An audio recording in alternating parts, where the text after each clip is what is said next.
Hello and welcome back to Mystic Motivation. My name is Zoe Arnold, and today we are going over the moon magic for the month ahead of March. So we're going to cover the moon cycles, the astrology, some witchcraft history and lore of March 2026. My intention of this podcast series is to empower witches with knowledge. We could tap into the moon cycles, the astrology, the history, and use it to our advantage, aligning it with our magic and our practice. So before we jump in and get started for the moon cycles in March, be sure to like this video, to subscribe to this YouTube channel or Spotify, wherever you're at, so you can stay up to date on moon magic and mystic motivation. If you're watching on YouTube, you'll see me referring to my notes throughout this video, and I also added a new book to our rotation. So in the past 2 months, I've been working with, which is Sabbats and Esbats by Sandra Kynes and Moon Magic by DJ Conway. I really like aspects of these books, but I wanted to find something for our rotation that was more, just had a lot more knowledge to it. It kind of encapsulates everything into one place. And so I have this new book here called Manifesting by the Moon by Jen Sankey.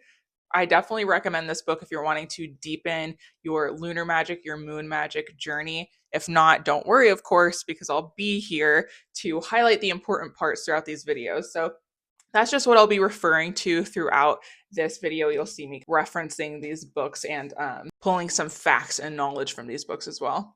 So let's go ahead and dig into the moon cycles for March. We have an exciting beginning of March, March 3rd.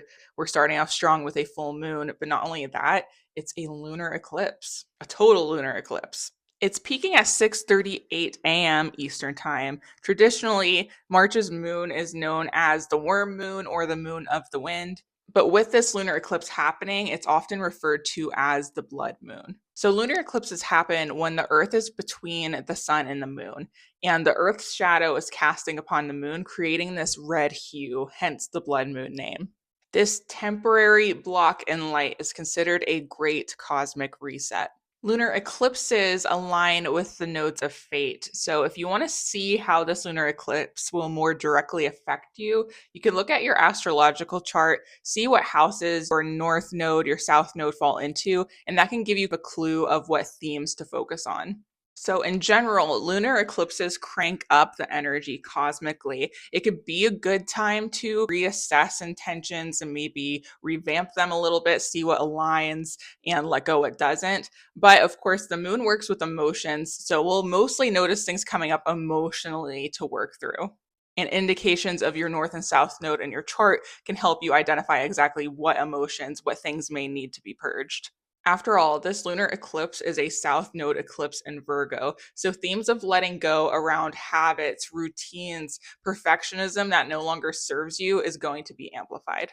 Most affected signs here will be Virgo, Pisces, Gemini, and Sagittarius. So check your charts, see where those signs fall into. But in general, we'll all be feeling this energy because it's a great cosmic reset. We're often more likely to notice people being more emotional around lunar eclipses, purging happening, things being brought to the surface, truths being revealed.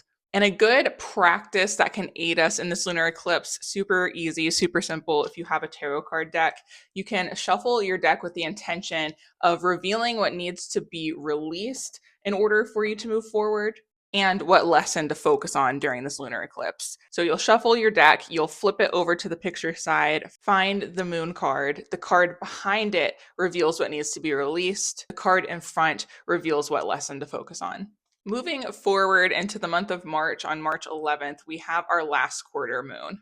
Our last quarter moon is peaking around 5:39 a.m. Eastern Time in the sign of Sagittarius. This is when the moon is half lit and waning towards darkness. So in general, this is a good time to continue to purge or release following the full moon. With the last quarter moon being in the sign of Sagittarius, this adds a little bit of the flavor of restlessness. Some things may be brought to the surface asking us if we were actually satisfied with where we're at in our journeys, reflecting on if any habits are actually making us happy or if we're just keeping ourselves busy. Good rituals to do around the last quarter moon include releasing rituals of any kind, undoing spells, maybe doing a smoke cleanse using your herb of choice, and any sort of releasing gratitude ritual, saying gracefully that you're ready to release anything that's no longer serving you. We then move forward into our new moon on March 18th. This new moon is peaking at 9:23 EDT because, yes, we are going into daylight savings time on March 8th. This new moon is in Pisces, and new moons in general represent the darkness that reflects in the sky. It's all about new beginnings, clean slates, and setting new intentions. With this new moon being in Pisces, we have that added flavor of intuition, creativity, and emotions. You may feel more tired or sensitive because your subconscious is really going into overdrive here. Some good rituals to do with this new moon would be some journaling, some purging to clear the way to clarity so that you can set new intentions and manifestations for the moon cycle ahead. With it being in Pisces, it's also a good idea to get back in touch with any creative hobbies you do. We then move forward into our first quarter moon on March 25th. This moon is peaking around 3:18 p.m. EDT, and it's in the sign of Cancer. This half moon is slowly building up to the next full moon. So these half lit first quarter moons are all about momentum, action, building up towards your intention. With this first quarter moon being in the sign of Cancer, we have that added energy of home life and protection. Family is highlighted as well. This may be a time to take more action around those areas, maybe cleaning or decluttering your house, creating space for your new intentions, doing that within your relationships or within any sort of aura work you want to do to protect yourself moving forward into the moon cycle. Some other good rituals to align with the first quarter moon include doing any sort of spell work that is calling to you, as well as executing any action plans you have towards whatever you're manifesting. Those are our moon cycles for the month of March. It's some great energy to work with to really clean the slate within ourselves, to get ready to move forward and create new intentions. And this is amplified with the zodiac signs this month as well. Up to March 20th, we are in the sign of Pisces, this watery, dreamy energy. And from March 21st all the way to the end of the month, we're in the sign of Aries. So this really fiery, passionate, and action-oriented energy. You can locate Pisces and Aries in your houses in your astrological chart to see what themes will be highlighted for you this month, as well as any natal placements with these signs. But in general, we're all being guided to work with our emotions and our inner world first before executing anything external. Juicy indeed. Okay, I'm excited for March. I have a good feeling about March, and especially because we have our Sabbat, the Spring Equinox Ostara, landing on March 20th, if March couldn't get more exciting.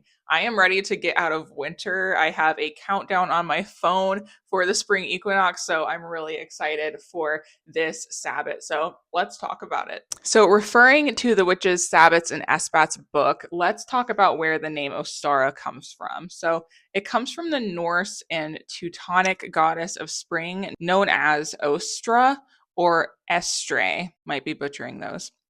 The Anglo-Saxons knew her as Eostre, protector of fertility and the goddess of rebirth.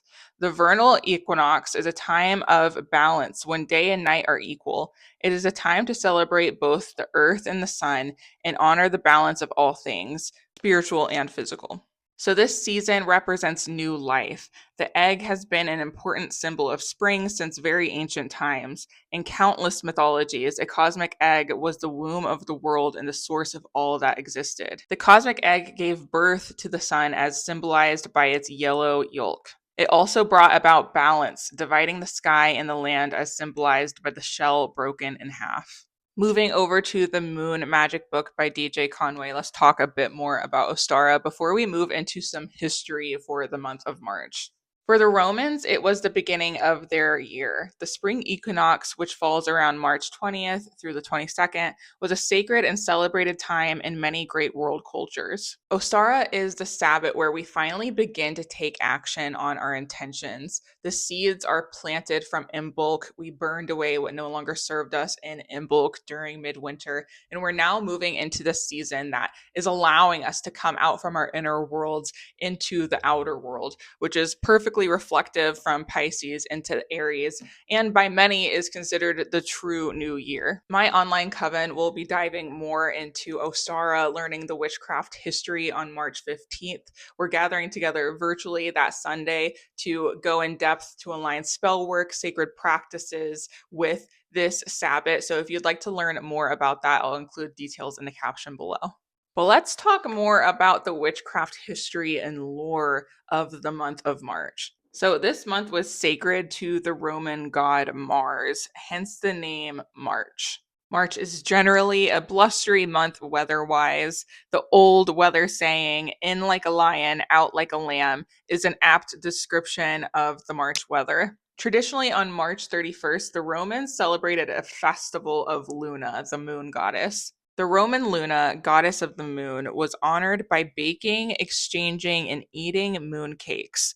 Even the Chinese and Europeans knew of moon cakes and some form of this goddess. I did some research here because I really want to find one of these moon cakes and have one, and I'll probably try it on the day of March 31st. And apparently, you can find them at any local Asian market.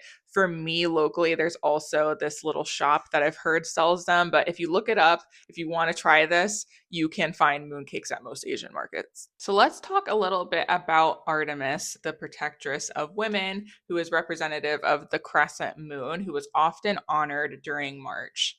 So Artemis, the Greek equivalent of the Roman Diana, was a virgin huntress. The Greeks called her the huntress of souls. She protected the wild places and animals.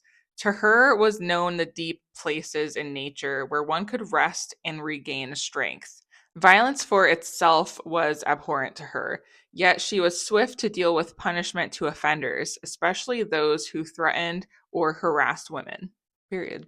Things sacred to her were the acorn, stag, bear, hound, the herb, wormwood, and the moonsicle. She was the deity of the Amazons. An ancient Greek custom of honoring Artemis's birthday with a full moon cake is still seen today in our birthday cakes. The Greeks even put lighted candles on the moon cake. To honor the birthday of the goddess Artemis, you can bake or buy a small cake or cupcake, and on the night of the crescent moon, dress in nice clothes as if you were entertaining a friend, cover your altar or spiritual place with a nice cloth, put the cake with a small candle in the middle of the altar, set pictures or statues of animals around it for decoration. Artemis loves cats of all kinds, deers, and wild animal, and set a glass of juice or wine next to the cake. Take a sip of the juice and light the candle, sing happy birthday to the goddess if you wish, and then you say, Lady of wild things, moon huntress, mistress of magic and enchantment, I chant your lovely name for protection, Artemis. I whisper your praises to the full moon. Cradle my restless, worn spirit. In the secret places of your deep woodlands, renew my life, swift Artemis. Then you can cut yourself a piece of the cake and eat it. Drink the juice. Tell the goddess why you need protection. When you are finished, thank her for the help that will come. Put the remainder of the cake outside as a feast for birds and animals. So according to this book here, it says that was commonly done on March 29th. So if that resonates with you, if you like to work with archetypes, work with deities, you can pocket that and work with it. Our full moon is starting on March 3rd, as we discussed, though. So you might want to do that earlier if you did want this deity, this archetype to aid in your full moon intentions. But take this, tweak it, and do whatever resonates for you. So let's talk about some interesting lore that was common around March. One of them being almost every culture believed that if the new moon came on a Monday, a moon day, it was a sign of good weather and good luck. It was also said that sailors believed that if a large star or planet was seen close to the moon, there was wild weather coming.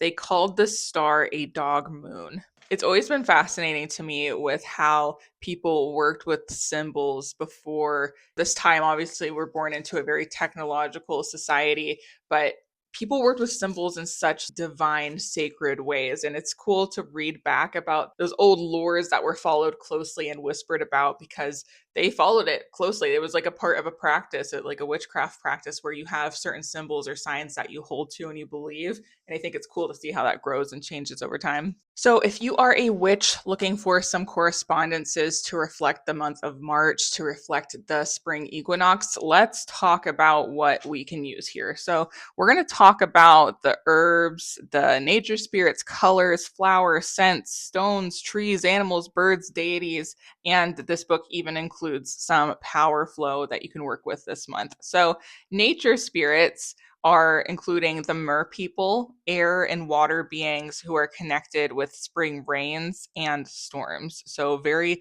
water energy here. Herbs include the broom, high john root, yellow dock, wood betony, and Irish moss. Colors include pale green and red violet. Flowers include the daffodil and violet. Scents include honeysuckle and apple blossom. Stones include aquamarine and bloodstone. Trees are the alder and dogwood. Animals are the cougar, hedgehog, and boar. Birds are the sea crow and sea eagle. Deities include Isis, the Morrigan, Hecate, Athene, Artemis, and Luna. And then the power flow here says new beginnings, growing, prospering, exploring, balance of light and dark, and breaking illusions, and then seeing and revealing the truth of your life. I know that was a lot of information thrown at you, but take what resonates, leave the rest. Work with March however you want to in your practice. If you want to just work with the moon and incorporate your own unique spells, sacred practices in your own way, using correspondences that have a meaning to you that might not be traditional, do that. I do that.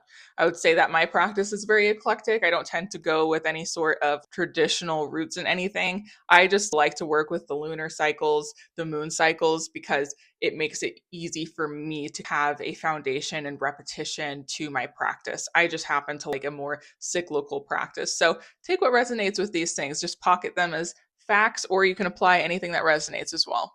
With that being said, let's finish this moon magic for March with a collective reading. So I can't believe I didn't think of this the last 2 months, but I have a Moonology Oracle deck. It was one of the first decks I got back in 2019, 2020. So it's just kind of funny. I didn't think to use this, but we'll be finishing with this Oracle card deck. But let's do a tarot card reading, seeing what our collective can look forward to in the month ahead, some wisdom that can guide us moving forward. We got 3 cards here, so let's investigate these first. We have the King of Wands reversed, the 10 of Pentacles, and then the 7 of Pentacles reversed.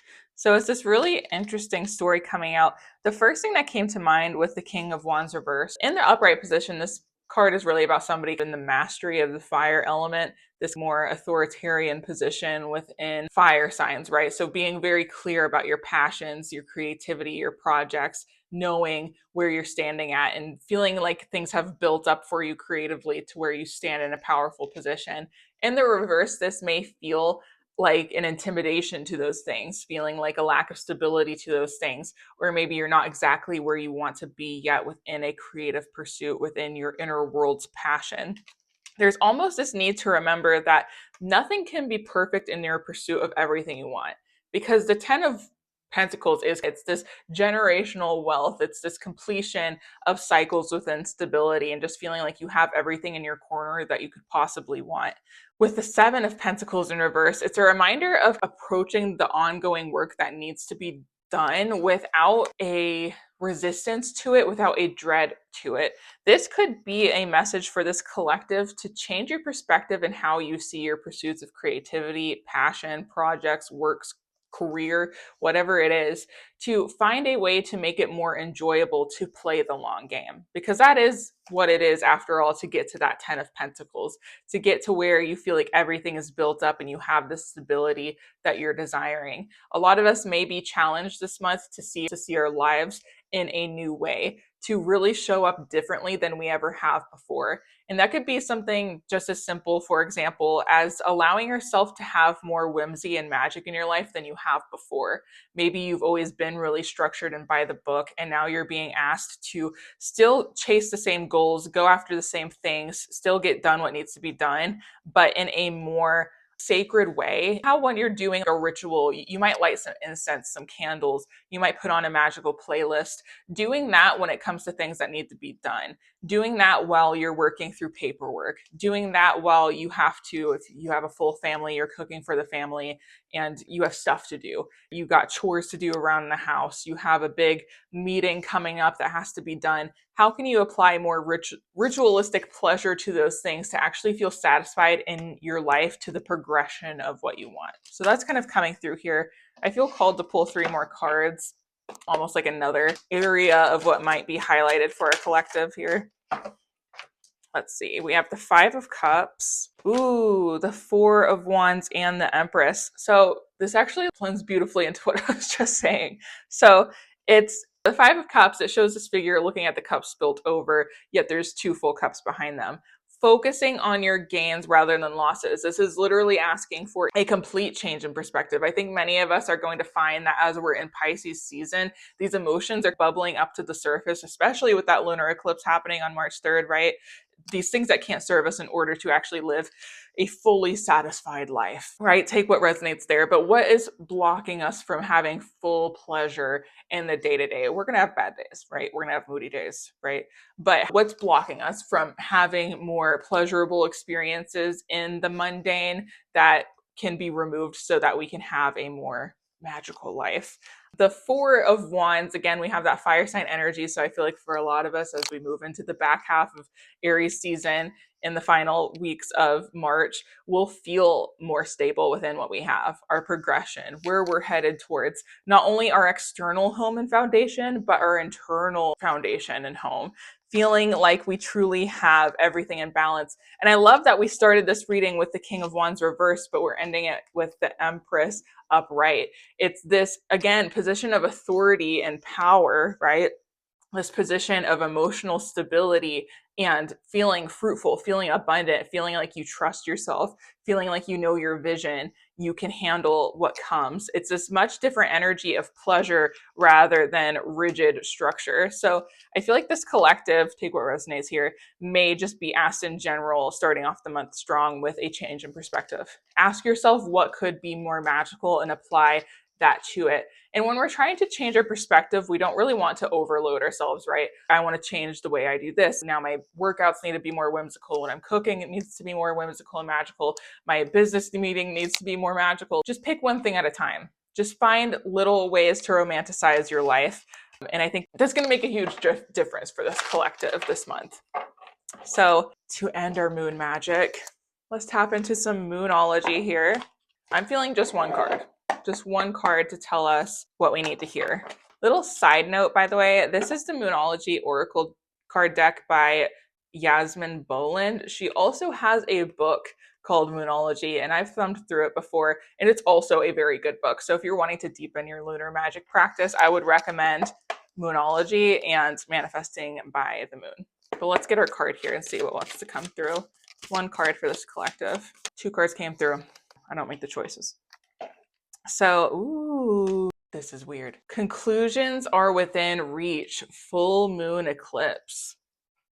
Come on now. We got the blood moon in the background. You're just messing with us at this point. Conclusions are within reach. So that's almost telling a story of the answers that need to be revealed are going to be revealed at this eclipse. A lot of us can expect something to come to the surface and be like, that's the thing that needs to be resolved for that end of that chapter.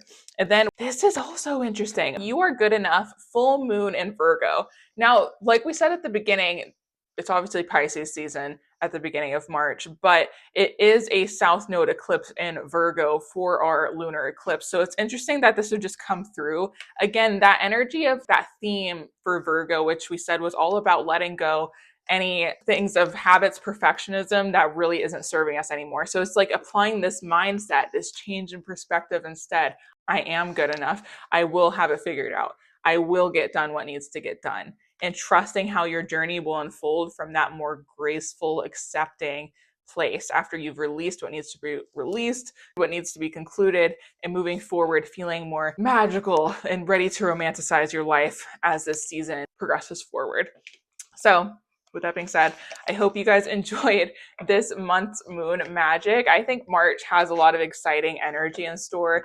I think that we have a lot to look forward to as a collective moving into spring. I don't know about you all, but this was a long winter and I'm ready for some sunshine. So I'm excited to see how this month progresses for us all. Be sure to drop a comment letting me know your thoughts. Let me know some practices that you're looking forward to working with in the spring equinox. And as I mentioned before, my online coven, the Scarlet Rose Coven, is gathering on March 15th virtually to do a celebration of Ostara. So if you want to learn more about this Sabbat, this is the perfect space to do so. So the Scarlet Rose Coven is really a space I created for witches of all different levels and layers to come learn, share knowledge, and do their sacred practices in one space. It's accessible because there's playbacks of the coven as well. So say you're not free on the Sunday we gather, for 30 days after the coven, you'll have access to that virtual gathering. So you can do these practices at any time that actually works for you.